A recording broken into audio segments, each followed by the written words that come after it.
I'd like to go ahead and get started. Thank you again for joining this session.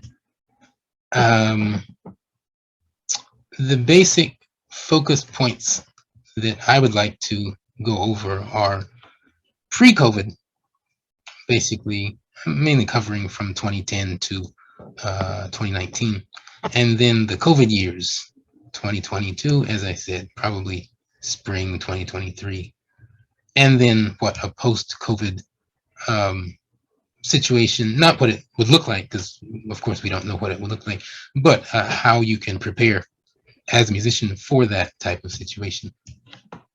So I'd like to first start off with this here, this quote.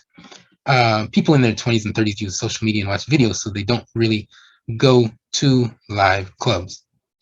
Also, live music scene in Japan has become a type of subculture with only a handful of people making a living playing live music. So going to this first sentence, does this come as a surprise? If you would compare it to your own culture, does that seem logical? You mean after the pandemic, you mean? Or Yeah, this is before. This is before the pandemic. before? Seems about right. Okay. Seems odd to me. And why why so? I think there's well, there's not much to do where I live, so Okay. if there's a live show, people People when you out. Okay. Yeah, as you may know, Tokyo is a giant metropolitan with suburbs, including a total of about 15 million people. Osaka with suburbs is around 10 million. So there's plenty of stuff to do, but generally people in their 30s and 20s and 30s, they just get glued to the phones and can't peel them away. And this was before COVID. So if you can think of before COVID and then as COVID happens, yeah. So I will show these two graphs here. Now looking at this, the graph on this left side, people in their 20s, 30s, 40s, and men in their 50s, this shows approximately a third to almost a half the men in their 40s basically are not or were not satisfied. This is taken in February 2019. Were not really satisfied with their daily life. Does that come as a surprise? Yeah. Which in anyone in particular? Any age group? Hmm. Did you say excuse me? Did you say this was the percentage not? Yeah, don't feel they're Right. They don't feel they're enjoying the daily life, right? Yeah. And this is, of course, just a small poll taken 1,664 people. But looking at the way that Japanese society is structured, people work. Basically, in Japan, their company, it's changing with the youngers, the 20s and 30s, but their work, they identify more so with their company than they do with their family. That has been the traditional style. The younger Japanese really don't like that style, but they have few opportunities or few, chances to break out of that system. So once they graduate, they get in the system, they can't really get out. So in looking at that, then you have a very large percentage of people who are basically, they work long hours, they come home and they eat and they get on social media and they go back to work the next day and they do it all over again. Weekends, they're tired, they want to hang out with their friends and so on. So they don't have time to go see live music in clubs. They don't have the energy or the time. And then I have this graph on the right to show exactly how much YouTube consumes the social media platform in Japan, especially for the younger kids. As you can see, basically 95% of them use YouTube. And so with that, as I've mentioned in a previous session, if you want to get to the younger people, you have to have a presence on YouTube. It doesn't work any other way. And so then with this second quote, the second sentence, live music club scene in Japan has become a type of subculture. So let me throw a question out to you. In looking at these statistics, what, if you went to a live club, what age group do you think would be the most prevalent? I would say over 30, Over 30. maybe over They, 40. exactly. So just a very brief historical piece. The live club scene really blew up in the 1980s when there was a huge bubble and so on. People had restaurants or venues and they decided to add live music. And because basically the venues were already full with people, they charged the musicians to come and play to a full house. And that kind of stuck. And after the bubble broke in the 1990s, that same system of pay to play continued, and it continues today. But it is predominantly upheld by the people who were in their, teens and 20s back in the bubble days. So that means right now they're in their, late 30s or 40s, and they grew up in that system, so they're still supporting it.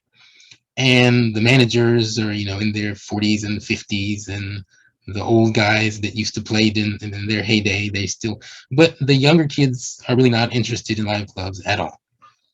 So that is kind of why it had become a subculture. The people who built it are the ones that are sustaining it. And the ones who are growing up in a different atmosphere. So if you were to come to Japan and play, you want to, of course, depending on your audience, if your audience is that age group, then maybe you can appeal to them there. But that's, if you would allow me to use the phrase, kind of a dying breed, because looking at what COVID has done, it's broken the back of a lot of the live clubs. So I'd like to move on, and Can I ask a quick question? sure.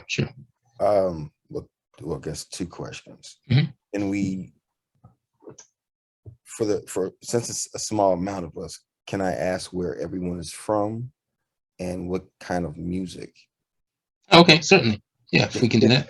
I kind of want to get. I'm trying to intake the knowledge that you're speaking, but I also want to get a feel for whatever In a broader, sure, a broader aspect, right. sure. Because some people Mhm. appeal to different demographics Right. depending on the type of music. So I'm just trying to get, because the club scene that I would probably try to cater to or Mhm. try to get into if I came to Japan, honestly, would be like a Billboard Live or a Cotton Club or like maybe that A particular higher circuit. level. So, Sure.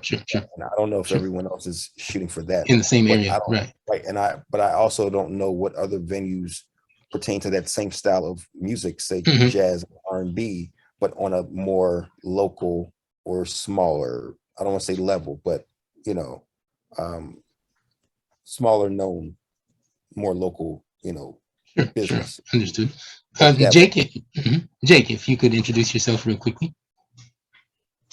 Well, I'm from Australia, and I kind of play like country rock, pop music, yeah, and blues. And your age? I'm 12. Okay, thanks. Kyla, how about you?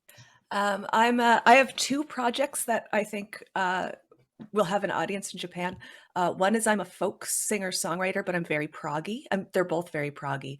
And the other one is a progressive death metal band. So I'd want to be playing like where I want to find out where Psy plays, like who's their audience. That's what I'm going for, that kind of thing. But yeah, it kind of underground subculture type of things. The folk stuff, I have a lot of older demographic, but it's like I say. Anders. Yeah, I'm from London. I play acoustic jazz fusion, I would say. So I play in a trio, and also I play myself, making concerts. Playing piano, I play piano, pianist. All right. Thank you. Chuck. I'm from Los Angeles, and I'm 1/3 of a hip hop group by the name of Underflow Productions. And you were here in 2018, 2019? 2019. This 2019. this time around this time 3 years ago, you were shuttling us along from Right. in the summer Osaka heat. Good to see you again, man. It's been a minute. Okay. All right. Yeah. Good to see you. Everybody's healthy. Right. Yeah. And Esteban is he's in you're in the UK. I believe he's still in the UK. And yes, okay. And originally from Chile. So he joined an online session. And let's see, he basically works helping Chilean musicians, Latin musicians to bridge, get the bridge and do some work in Asia. And I've connected with him because he's interested in getting some musicians into Japan as well. I'm sorry, my name is Ashley. I'm from Philadelphia. Okay. And I'm an R&B and soul artist, as well as some jazz, and I have some dance remixes out as well. So I've been releasing singles since 2016, but more frequently during the pandemic, I would say. My latest single has gotten some airplay. I've reached a good or small demographic of Japanese listeners through Clubhouse, through a DJ Mitsu, and he's been playing my remixes as well as the more original singles, and some of the mixes have been played in some clubs in Japan as well. So I've been tagged on Instagram from various DJs and everything playing my music. So it is a goal to kind of perform there. I have family that is my aunt is a singer with an international group called the 3 Degrees. They're from Your New York. aunt? Yes. Oh yeah, that's right. Yeah. Oh, okay. I remember you said you're the one who connected. You got it. Right. Right. Her name is Helen Scott. She's one of the 3 Degrees. They were based out of Philadelphia, but more famous in the 70s. But they were pretty big in England, to where they were Prince Charles's favorite singing group. And they were big in Japan because they won the 3rd Tokyo Music Festival and had to record their hit song "When Will I See You Again" in Japanese. So it's a goal to kind of perform there, because abroad from the United States, people appreciate R&B and soul music more than they do in the US. So it's a goal to kind of be more international. And right now my singles have done very well in the UK. And the next target is Japan. So sorry to be so long-winded. No problem at all. Ashley actually connected me with an interview to do. I was able to interview the 3 Degrees after their performance, but unfortunately, Ashley, I wasn't able to do anything with the recording because of the rights. No, I couldn't put it up anywhere. They wouldn't allow me. What's that? The interview is on SoundCloud. It is? Okay. It's been up for years. Okay, I wasn't able to put it up. Okay. Okay, so moving on, there are basically other areas outside of just live clubs. Japanese love jazz, so you've got pretty much jazz festivals in almost every city, every major city in Japan. So that's one area, if you're able. And don't let the word jazz throw you, because it can cover anything from not exactly straight acoustic singer-songwriter, but kind of, if you can throw in some jazz covers. I'm weird. I could. Right. If you could throw in some jazz covers and gospel music to R&B, all of that can fit into a jazz festival. And generally, jazz festivals happen in usually either the spring or the fall. I have this picture here, a live club scene in Tokyo. This was simply in 20 picture taken from 2010. And the reason I put it in here is because this basically is like a really special time back in the day. A lot of people would go to live clubs and, you know, jam pack and so on. And before COVID, I wouldn't say that this didn't happen, but I would say this type of crowd did not happen as often. And a lot of that was partially because of the YouTube phenomenon, the, you know, digital, I can watch it, you know, on video or other things.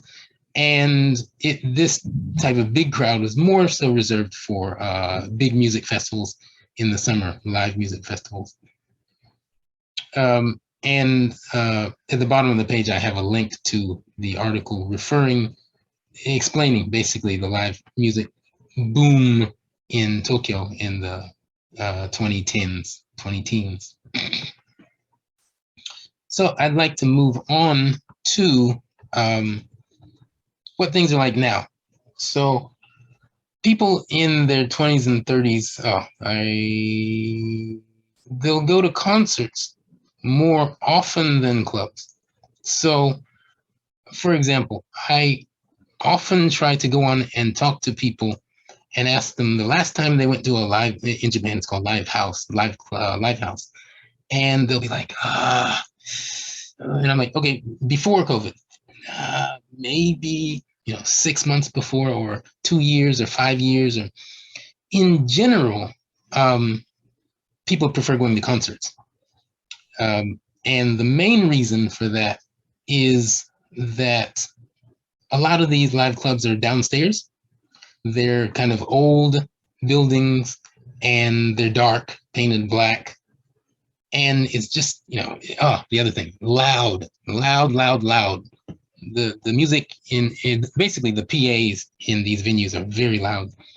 So you've got that. And then, as Ashley was saying, like Billboard and the Cotton Club, those are kind of higher scale venues where you have, you know, Billboard Live, the Kirk Franklins and George Clinton, you know, other performers come. And the capacity there, seating capacity, generally ranges from 150 to maybe 210 or so. So, you know, they are not this type at all, and they're all seated.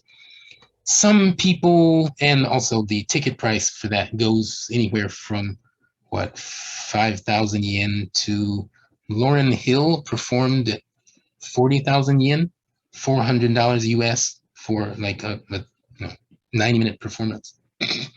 So you have those types of clubs as well.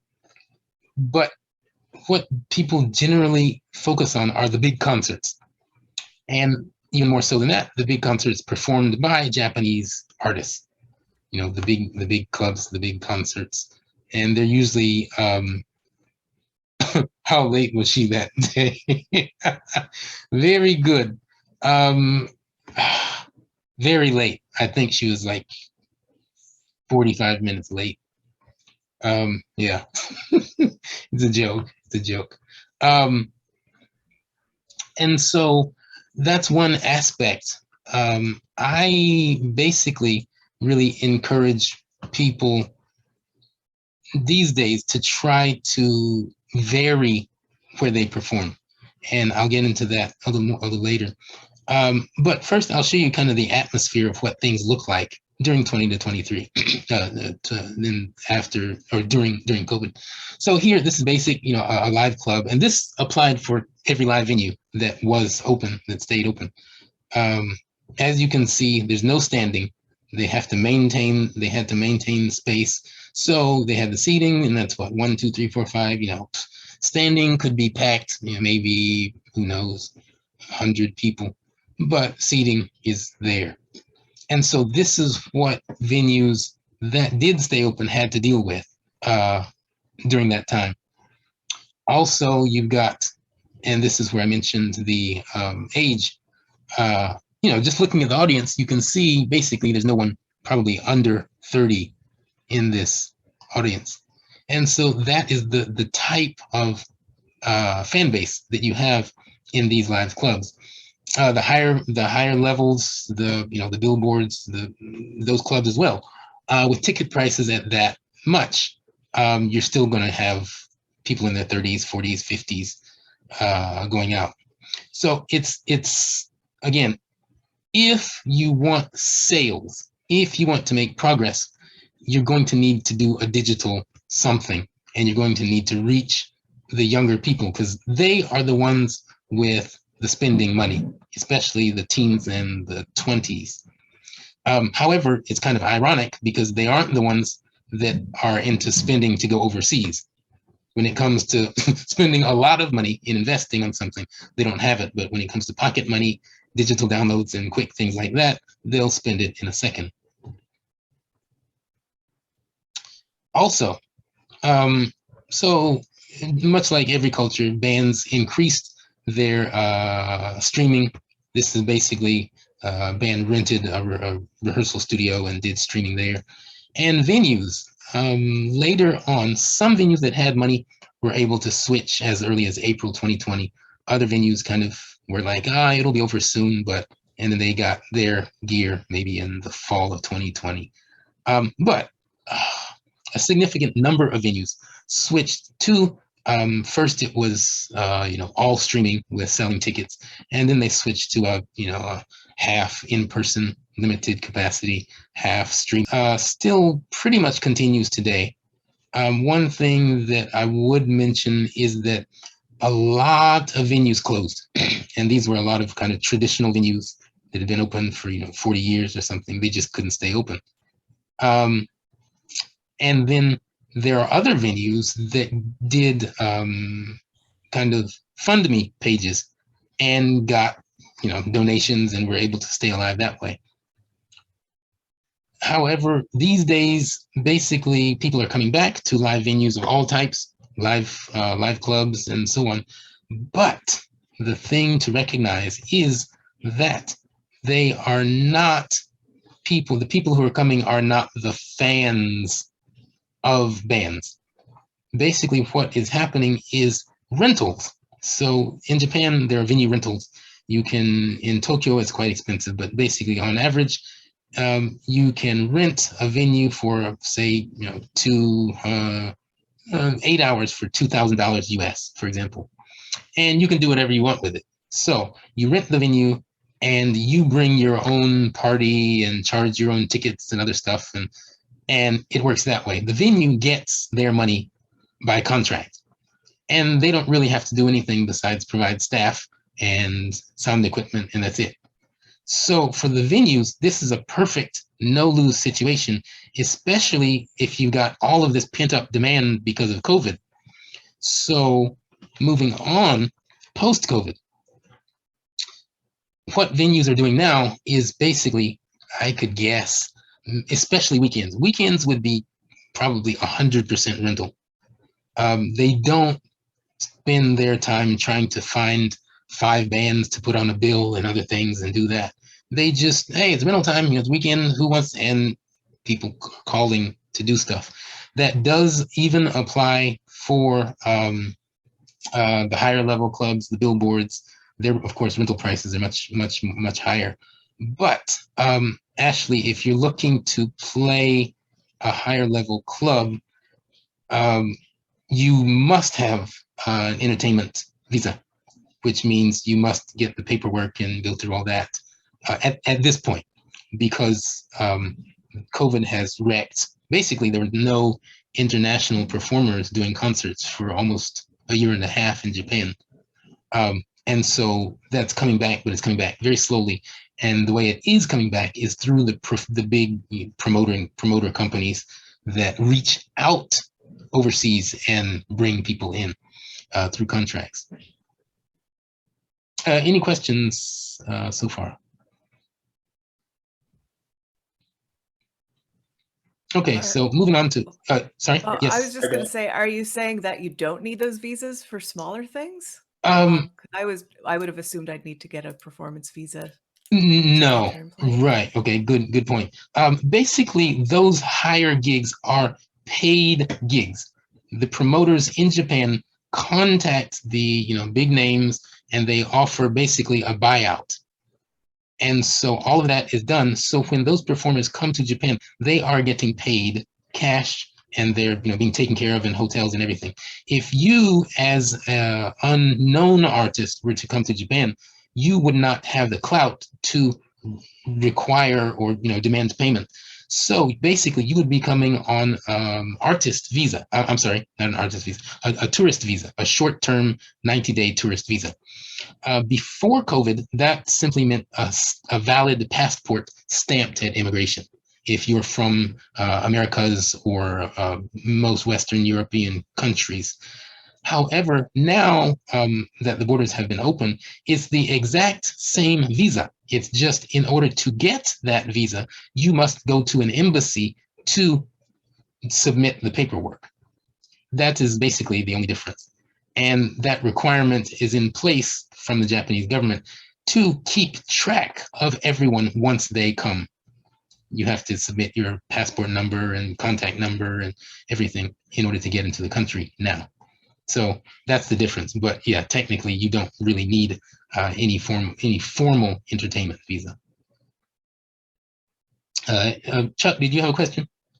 I did. I kind of had a follow-up question to that. So as an independent artist, part of an independent group, when setting up these shows, more chances at a 10, it would be the company setting up at these venues and putting the down payment for, renting out the venue, or would this come out of the group's pocket of, hey, we have 4 venues, you're going to need to take X amount of money to put down for these venues, and you may make the money back in selling tickets. So it seems like the artist is taking more of the collateral on this one. It sounds like, am I hearing that correctly? It sounds like what's happened in the state for a minute. Right. There are 2 ways of doing it. So a producer, usually if someone rents a venue, they have at least one artist they know that has a draw.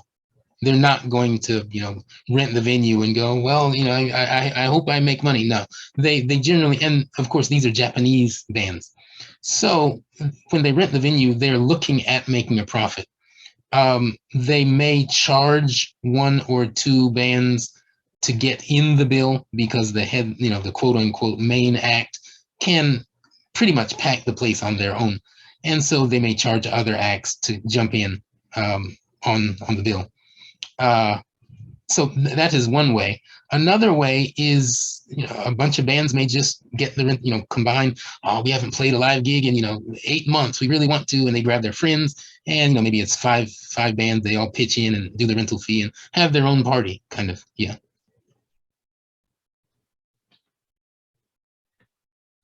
Does that answer your question? Yep, that does. Okay, cool. Okay, so what I spent some time over the COVID years trying to figure out exactly how to improve my situation. And what I found was what I've been thinking about, which covers kind of this quote here. Live clubs have a hard to shake image of dark and uncomfortable place. So it's better to play at a free outdoor event, shopping malls, public stages, where you have people. Now, in a post-COVID Japan, you already have the kind of hesitancy to go into a closed building. And now with COVID, still raging and people getting sick, people don't really want to go into closed buildings. Shopping malls are a multi-purpose kind of thing. You go shopping, you go eat, you go buy, and you also can watch a live show. Not every shopping mall has a stage, but many do.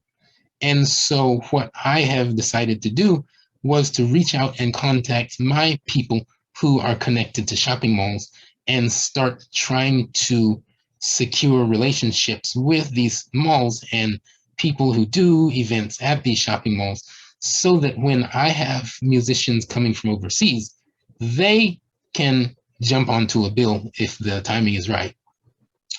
These in general are not paying performances. However, musicians can sell their CDs and merchandise very freely.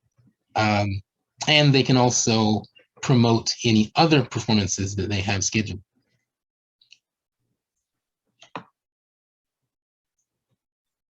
performing outside of the big cities. So I've often had musicians, oh yeah, I want to come, KMC musicians come, I want to perform, I want to book 10 shows in Tokyo.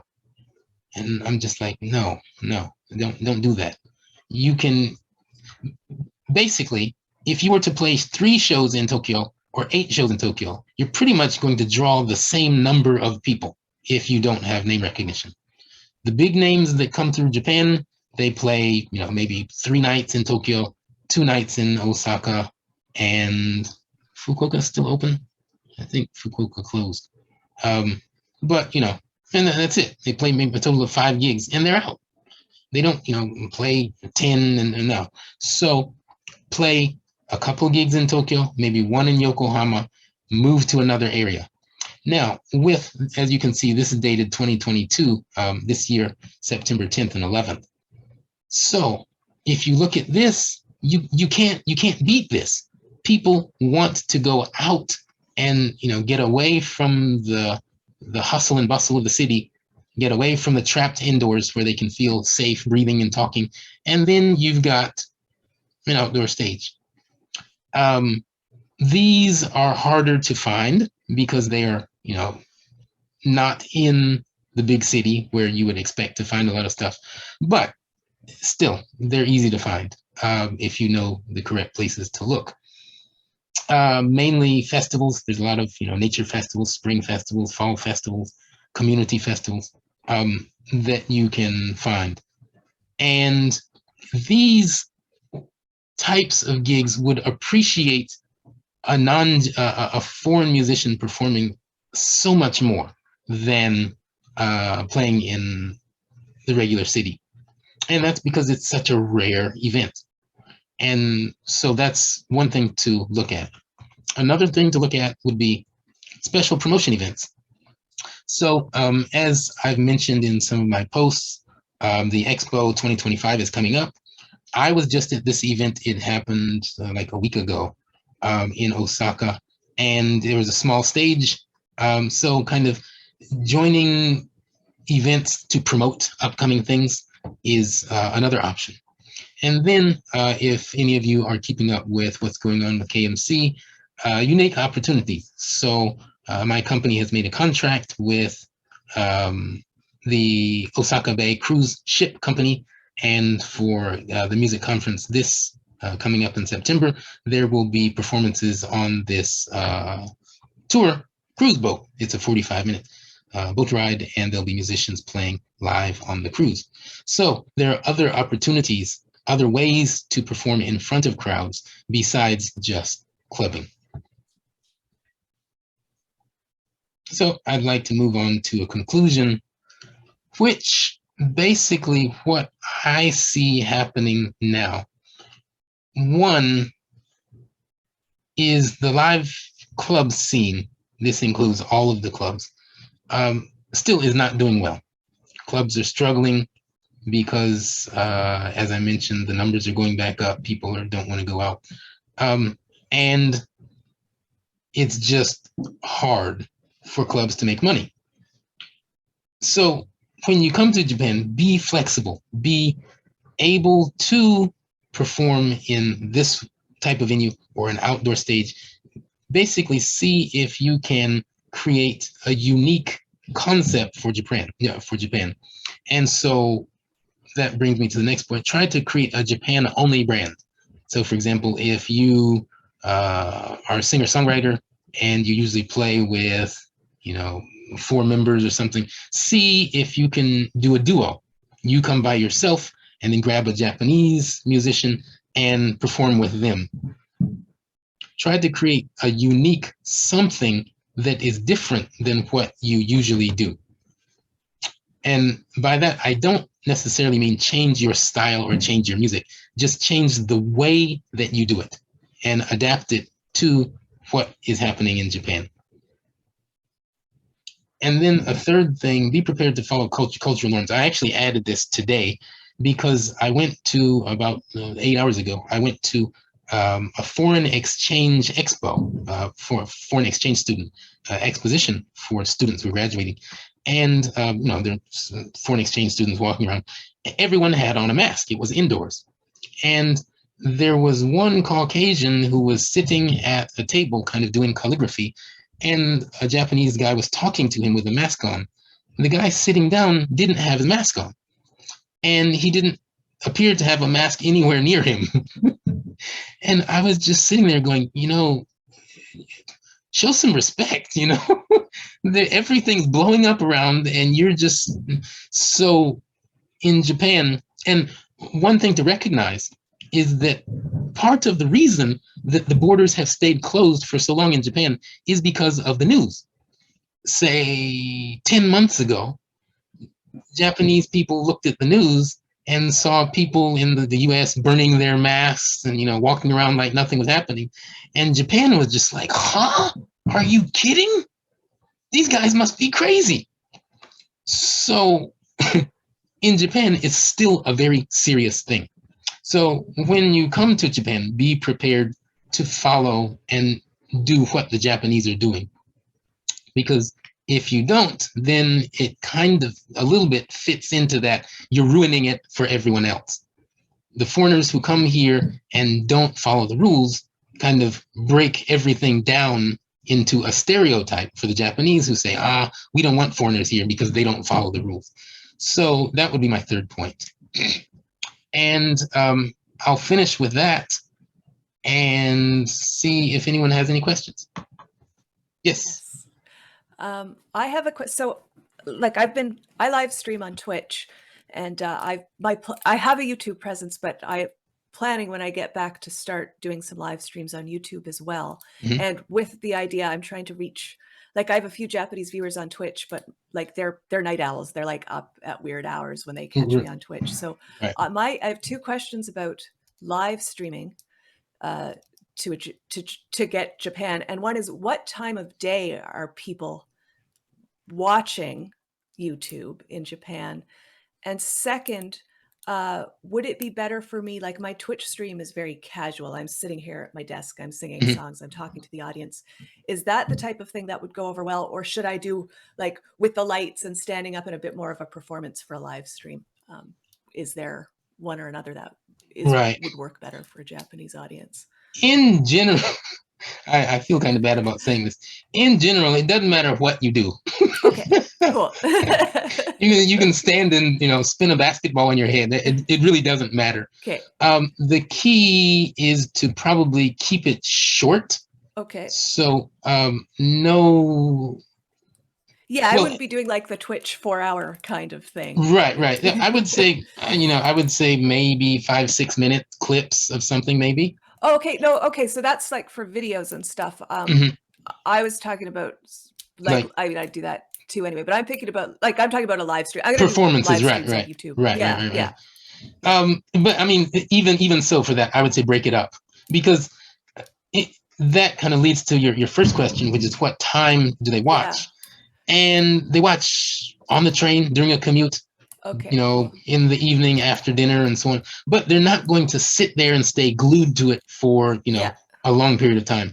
So if you can break it up to one or two songs here and then one or two songs there, and then release it in segments. Right. For example, you can even try live streaming it or live recording it and then breaking it up as if it were a live stream. If that makes sense. Not really. Well, so I'll just live stream, but I'll also put up videos as well. What you're telling me is it really doesn't. I'm going to do what I'm going to do, and sure. People will be able to pop in and see it or not. Yeah, exactly. I was like, okay, is 9 p.m. a good time, or I was wondering what times people would be around watching, but if they're watching on the train in the morning and right. And see, as I mentioned, of course it depends on the age, but some people work until 8 and they're tired, they ride the train, they get home, fall. And I think that's kind of the answer I'm looking for. Right. And I think probably after work, they're not going to want to be focusing on English. Okay. They're going to want to relax and hear something in Japanese. Cool. So yeah. Mm-hmm. Anyone else? I actually had similar question, but more on the live venue focus. Mhm. So with this hybrid style of performing in person and also having an online option, which when the pandemic happened, I saw that was going to be the new norm even going forward because the technologies are coming out. Mhm. Are you guys selling digital tickets as well for these live streams, or these live streams are completely free from the venue? How is that system working? Oh, no, no, no, no. All everything's money. They're all sold tickets. Okay. Paying for tickets, yes. But the people who buy tickets are pretty much the same people who would have been going to the in-person. You're not going to have Japanese who go, oh, wow, this band I've never heard of, they're doing a live stream. Let me buy a ticket. No, that doesn't happen. People would much rather just watch something free on YouTube. Right. But Actually, they'll another throw one. money in your PayPal. I think most of my PayPal tips come from Japan. From Right. My banner up there. So put Great, great. that tip jar. Of course. The other question that just popped to mind, going away from the clubs, were the out the box. I would call them out the box ideas.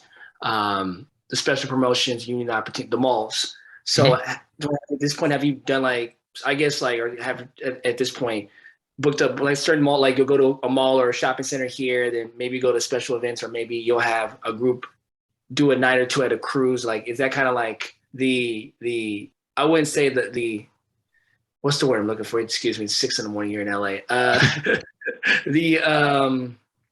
I guess kind of the route, the performance route. If you were to come back, if we were to come back out there, you can do a couple mall shows here. You can do a special promotion show here, an outdoor show here, maybe even a night or two on the boat. Right, cruise. right. Is that kind of is that a viable kind of? I'm just trying to like Sure. put in my head like the routing of it. Sure. We're open, personally, I'm just speaking for us. We're open to any of those situations because we do that here in the States. If there's a stage with people, we're there. So, I'm just trying to map it in my head how it would look. Right. In Japan, it's much more of a process. So, for example, I have not done the cruise ship yet. I just sat down with the company. I had actually had it planned for 2020, but COVID happened and everything got screwed up. So I was able to execute and actually meet with the company in June, and he was like, "Great, we're down with it. Oh, but by the way, we can't pay you any money if that's okay." And I was like, yeah. And so what the plan is right now is basically see how it works. Put some musicians on the cruise, see if it draws. If it works out for the musicians, they can sell CDs and music, and people start flocking. Then we try to negotiate something with the cruise ship company. They actually sent me an email a couple of days ago saying, hey, why don't we offer an 1-day ticket at this charge, and you knock the price up just a little bit, and you can take a small percentage off of that. And I was like, okay, sure. So there is potential there. Again, KMC this September is the first on that. As far as shopping malls, generally the stages are, of course, rental. So you have to rent the stage, or you have to find a promoter who's doing an event and willing to put you in their event. Not necessarily all of them, because I have contacts with this shopping mall here. A band from India is coming in September, and I'm putting them on this shopping mall here stage. However, without some sort of concept, no one is going to come. So there's an Indian restaurant there, and I'm going to try to connect with them to see if we can put together, some kind of Indian related something. And so it is a possibility for the future, but everything has to be put together as an event or as something. You can't just jump on the stage and say, hey, we're here. No, it doesn't work that way.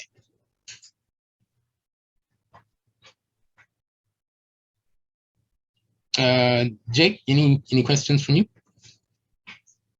I'm good. I basically got a lot of information from that. So yeah, thanks. Okay, sure.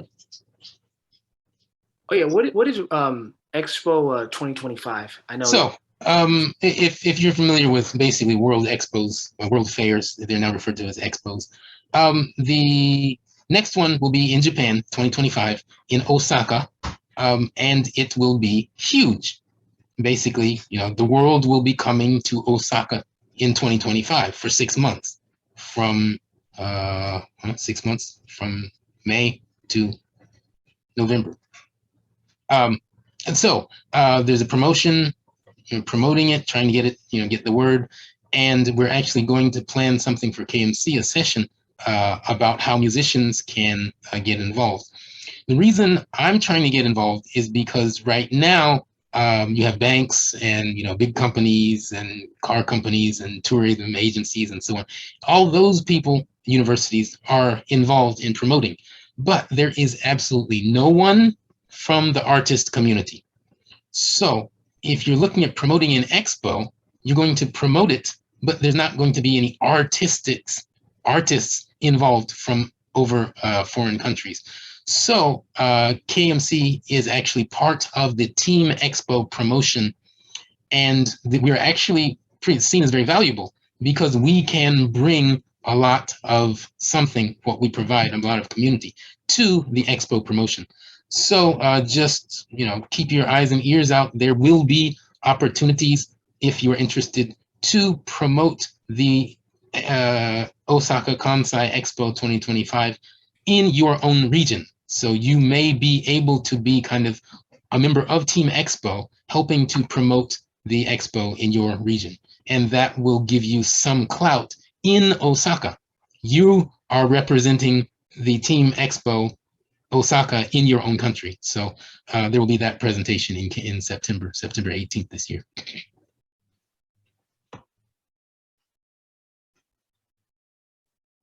And believe me when I say that any type of assistance will be very valuable. Japanese are not good at promoting anything overseas.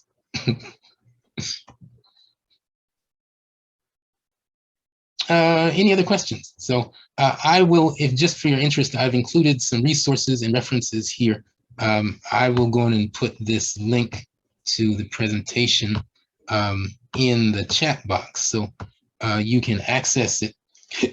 There are a couple of articles dealing with the current situation, interviews with live club owners, music scene. These articles are in Japanese. This is really good, interviews with live club owners. It interviews, I think, maybe like 15 different club owners from around Japan and asks them, what do you think about the live scene? What has changed? Well, what do you expect? Just drop it into Google Translate and, take a read, because it definitely gives insight into the minds of what is happening in a lot of the venue managers. Interesting. And just for example, like for Jake, this performing in Japan, performing in Japan, touring and networking. I don't know if you've seen this video or not, but it deals with some things like busking, like you had mentioned before, busking and performing in area festivals and other things. And that is a session that we did last year at KMC. Cool. Ashley, any questions from you? No, definitely a lot to read up on and to act on and to investigate. So Okay, I'll be in touch with any questions, with cool. your email, as we have been.